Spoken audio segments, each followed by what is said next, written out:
filming another video.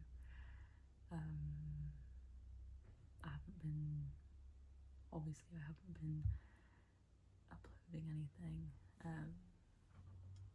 It's a bit of a stressful time at the moment. A lot of university work due in the next couple of weeks.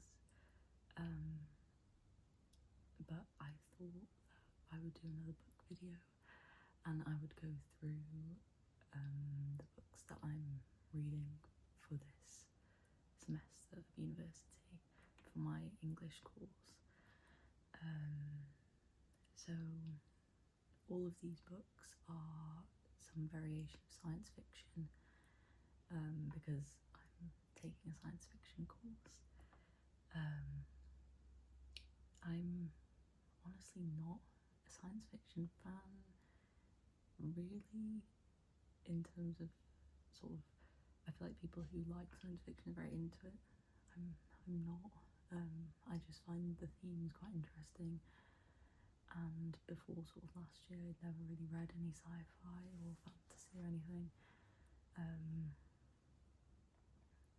But yeah, the themes seemed really interesting, so I actually signed myself up for this course, and so far I'm really enjoying it. It's quite different to some of the other courses, which is another reason why I picked it. I feel like people sometimes feel like actually studying literature kind of feels like sci-fi is probably looked down on a little bit as not being something you should study, but hopefully when I show you the books you'll see that's actually very interesting, and there's lots of philosophy, which I also do. So yeah, there are about 10 books, I think. Yeah, something like that. So I have to read a book a week, and I have a seminar on it.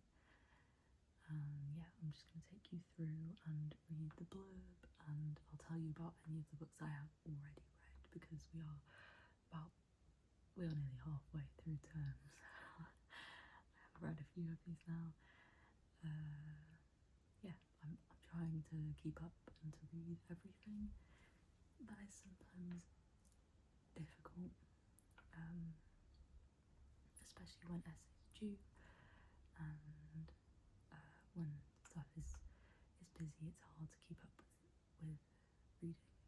with the reading all the time, but I'm trying.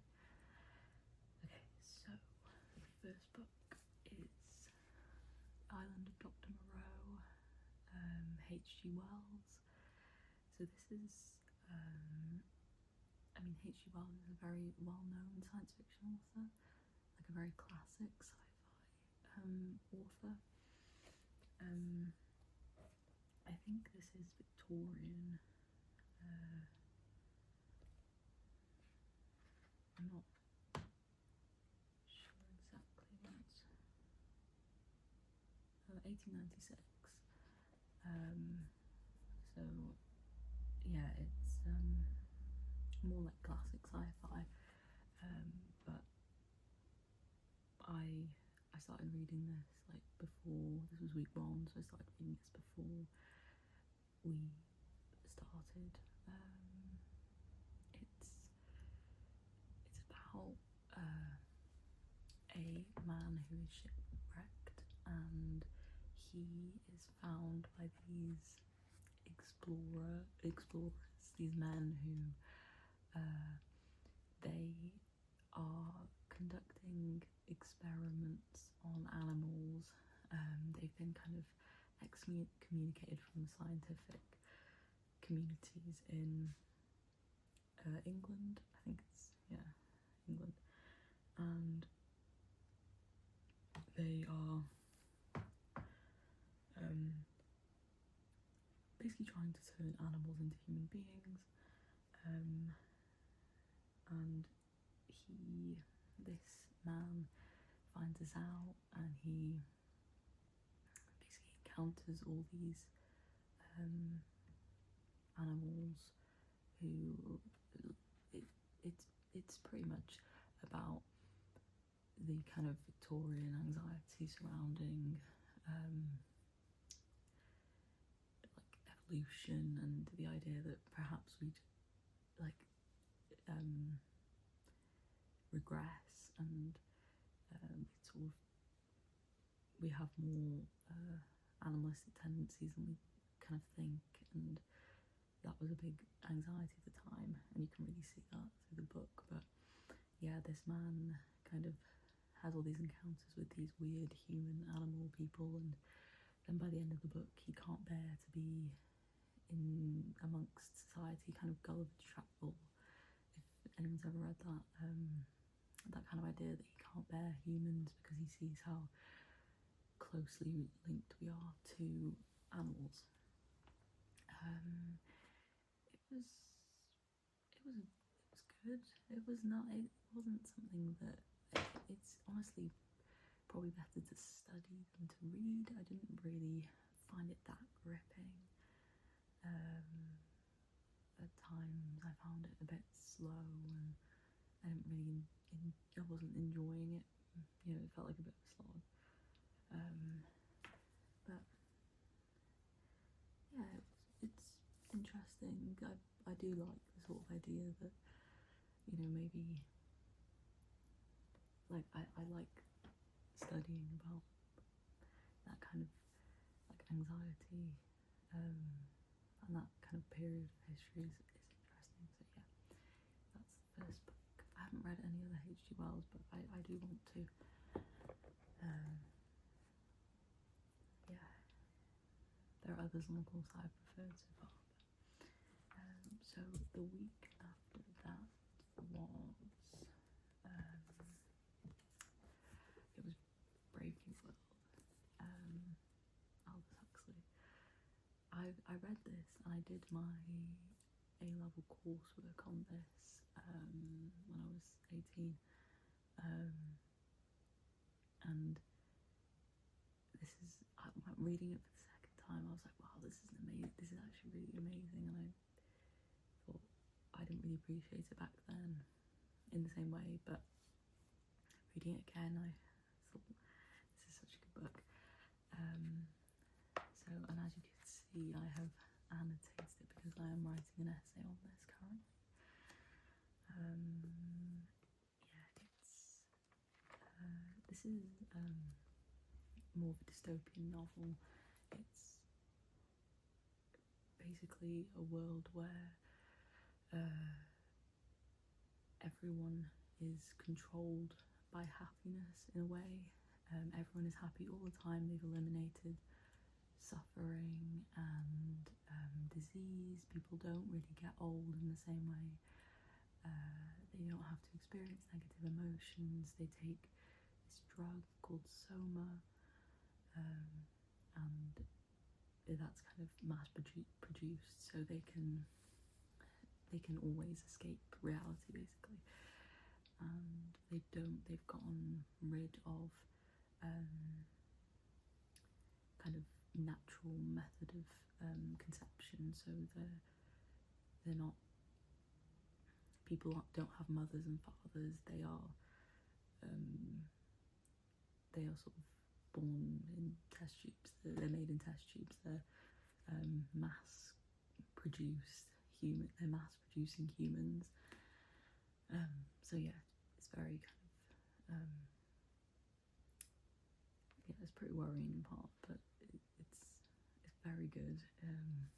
It's quite a scary read if you think very deeply about it, but I really enjoyed it more the second time. I found it like I understood it much more, I think, being a little older.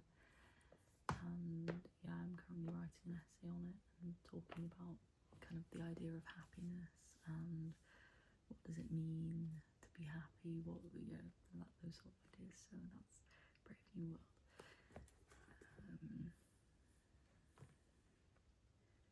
So the next one is Childhood's End, Arthur C. Clarke. This kind of went on a very different path to the other two. kind of sci-fi in a way. Um,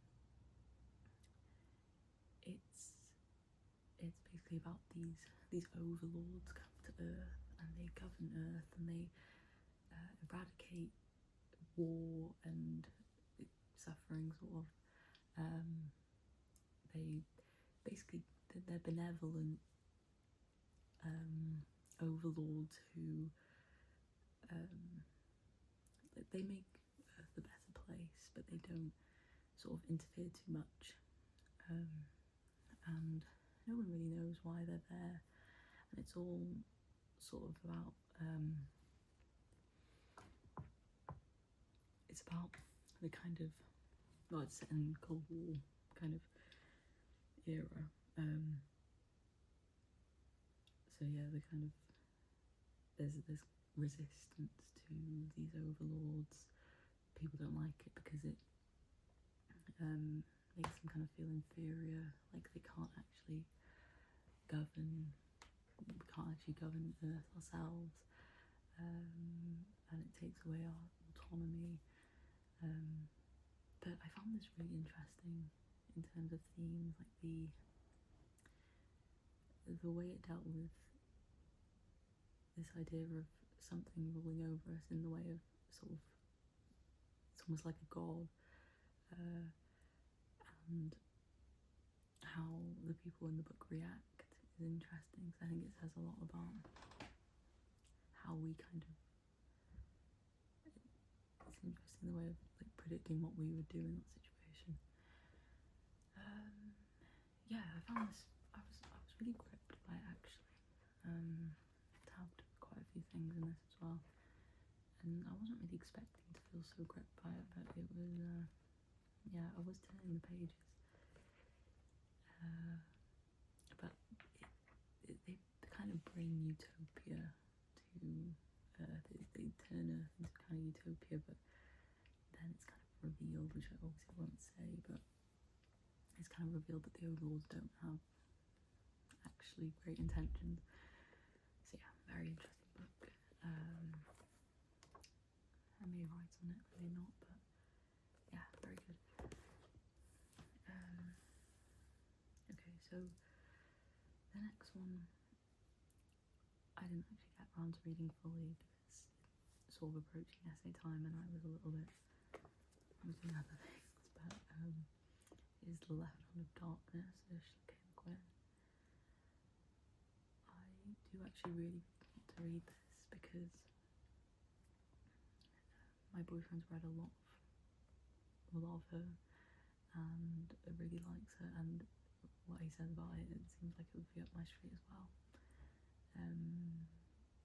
This one is, the blurb doesn't really say much, so I won't read it, but it's kind of about this envoy from he's from another planet. He goes to this planet where the people on the planet don't have male female like sex characteristics all the time, so they only have them during a certain time of the month. So he is always male and he's kind of an outsider on this planet because yeah, they don't understand that because they're not kind of always in that kind of binary. And yeah, I think it's sort of about gender and politics and the kind of how gender impacts power, power relations, and yeah, it seems very interesting. The idea, I mean, given that she was writing, I think this is 1969, I think that's quite an interesting idea for like a sci-fi book. Yeah, I would like to read it. I hope we will get around to it at some point. But yeah, it seems like philosophically very interesting. So that's Left Hand of Darkness. It is currently a reading week this week, but the week after that, we are doing Handmaid's Tale by Margaret Atwood. I have read this. I read it when I was in school. I think I must have been about 16 or 17. And at the time, I really didn't understand it. I didn't understand it because of the way it was written. And looking back, I kind of reading it again, I understand why I didn't understand it back then, if that makes any sense. But I watched the series recently, and I really enjoyed that. So I am excited to reread this. I have started rereading it, but yeah, this is sort of, if you haven't come across it, it's very, very famous dystopian novel. It's about this world where, well, it's kind of,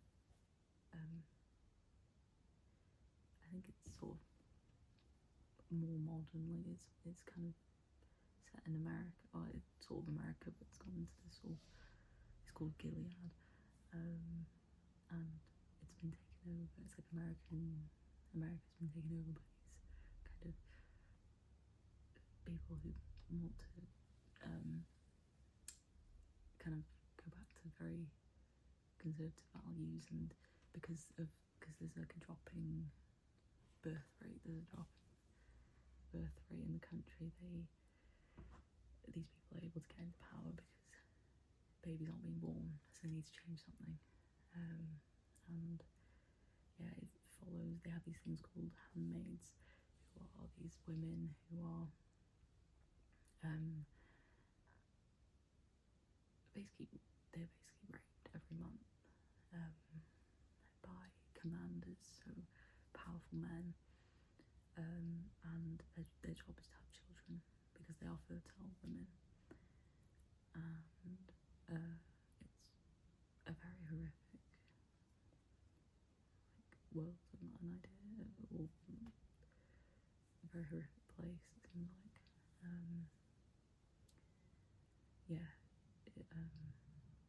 The series was very, very hard to watch, really hard to watch, but amazing. And yeah, it follows this one handmaid called Offred. It's sort of told through her eyes, and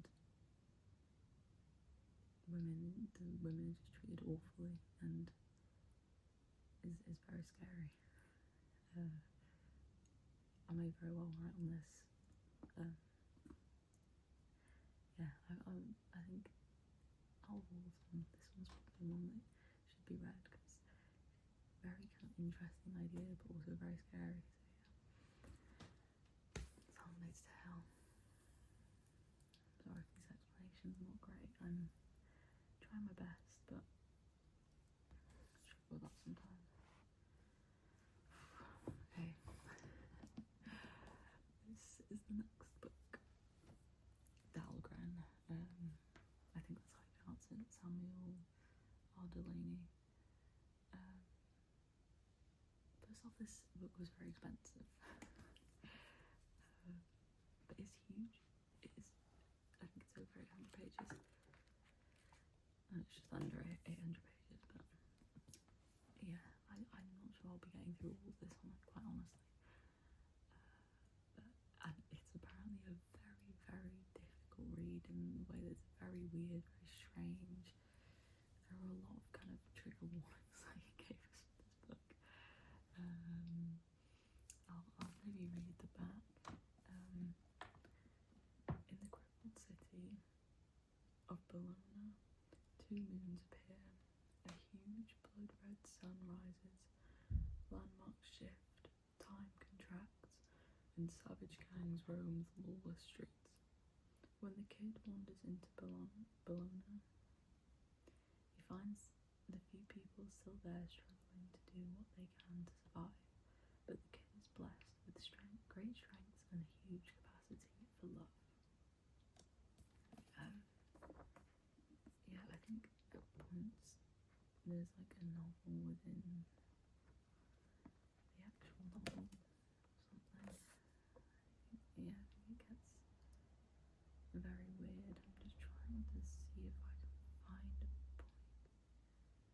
it looks different in the book. I think like this sort of bits like this with different text, different font. Yeah, it's gonna be hard to read. Maybe I'll never actually get around to reading all of it, but I'll try. Yeah, sounds. I think it will be interesting. Yeah, so that's Dhalgren. I doubt I'll write on that because some books I'm like, I'll just leave that alone. I think this might be the next one. It's Neuromancer, William Gibson. This one has a really interesting premise, I think. When I read it, I thought this sounded great.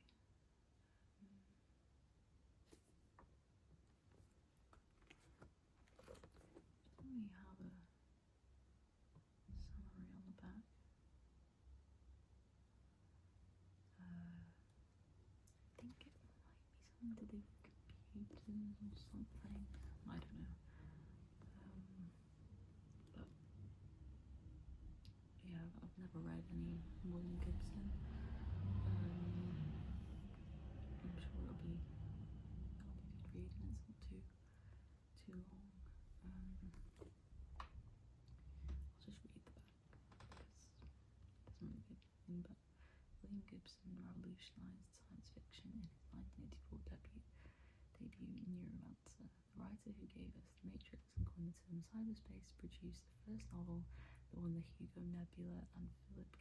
Dick Awards and lit the fuse on the cyberpunk movement. More than 3 decades later, Gibson's text is as stylish as ever. His noir narrative still glitters like chrome in the shadows, and his depictions of the rise and abuse of corporate power look more pressing every day. Part thriller, part warning, Neuromancer is a timeless classic of modern sci-fi and one of the 20th century's most potent and compelling visions of the future. Okay, so yeah, this is modern. That sounds quite interesting. Yeah, there's a lot of kind of dystopian novel on this course, which I really like. I love the kind of Tomorrow Gone Wrong kind of vibe. What's that one? I'm not sure what order these are in. After Handmaid's Tale, I'm not really sure, but this is Darley, Philip K. Dick. I mean, I think he's a very, very famous sci-fi author. This is a masterwork. Read the back. Substance D, otherwise known as death, is the most dangerous drug ever to find its way onto the black market. It destroys the link between the brain's 2 hemispheres, leading first to disorientation and then to complete and irreversible brain damage. Bob Arctor, undercover narcotics agent, is trying to find a lead to the source of supply, but to pass as an addict, he must first become a user. Oh, wow, that sounds great. Yeah, that sounds really, really good. Yeah, I think the more modern stuff will be really interesting. I like the books that he's picked. There's a whole sort of range on this course. It's a really, really cool cover as well. I've never read any Philip K. Dick, but I know a few people on the course said that they kind of picked it because he was on it and they really like some of his books. So yeah, looking forward to this one. And that's a great blurb. And another female author. This is the last one. It is Dawn by Octavia Butler. We had to read one of her sort of short stories, or 2 of her short stories for pre-honours, but I've never read anything else by her.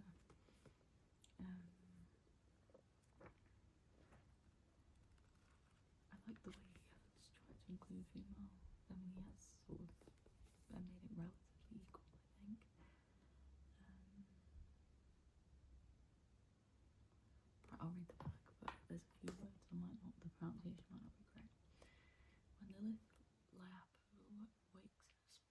room with no doors or windows. She remembers a devastating war and a husband and child long lost to her. She finds herself living among the Onakali, a strange race who intervened in the fate of humanity hundreds of years before. They spared those they could from the ruined earth and suspended them in a long, deep sleep. Over centuries, the Onakali learned from the past, cured disease, and healed the world. Now they want Lilith to lead her people back home, but salvation comes at a price. To restore humanity, it must be changed forever. That sounds really good as well. I love this colour. This cover as well. I love the colours. Well, you should buy books by the cover, but it's always nice. Yeah, this sounds interesting. I like the kind of a different race, an alien species, and kind of meddling in earthly affairs. That's interesting. Yeah, I hope it's good. I think this is the last book on the course, so yeah, kind of end here. But yeah, these last few I think I'll really enjoy. So that is all of the books. I hope you enjoyed hearing me ramble. If you stayed this long, yeah, sorry if they weren't great explanations, but I try my best. And hopefully I will film a few more videos in the next few weeks. But I really wanted to get this one up because I like talking about books, doing book videos for you. So yes, I hope you enjoyed, and thank you for listening. It's nice to get comments and hear sort of people's thoughts. If you do want to leave a comment, and if you have read some of these books,